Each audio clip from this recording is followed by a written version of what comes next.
L'expérience a été menée dans 4 familles parfaitement banales des temps modernes, c'est-à-dire où des enfants ont les yeux rivés sur leur tablette. L'objectif est d'observer ce qui les poussera à quitter leur écran des yeux, alors qu'autour d'eux, la réalité change. Les parents sont complices de l'expérience. Début modeste avec changement des tableaux au mur, aucune réaction. Plus audacieux, la mère de famille est échangée avec une inconnue portant la même couleur de vêtements. Les enfants ne remarquent toujours rien. Comble de l'indifférence, de faux frères et sœurs, parfaits inconnus eux aussi, s'installent à table sans le moindre détournement de regard de ceux captivés par l'écran. Il faudra attendre la coupure d'Internet au moyen d'un brouilleur pour que les enfants découvrent que le monde réel autour d'eux a changé.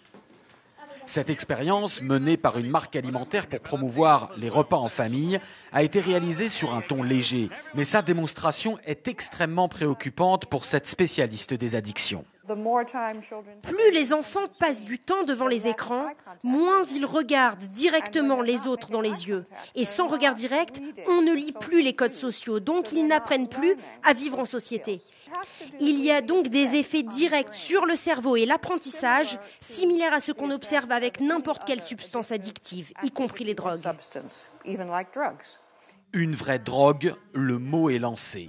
Au Royaume-Uni, une autre addictologue réputée est allée encore plus loin, déclarant récemment dans une conférence « Je dis toujours aux parents, quand vous donnez à votre enfant une tablette ou un smartphone, en réalité, c'est comme si vous lui donniez une bouteille de vin ou 1 gramme de cocaïne. » Ce psychiatre britannique, lui, a été l'un des premiers, il y a 10 ans, à considérer les jeux vidéo et les écrans comme une addiction grave, avec là encore des comportements similaires à la drogue, y compris lorsque les patients sont en manque.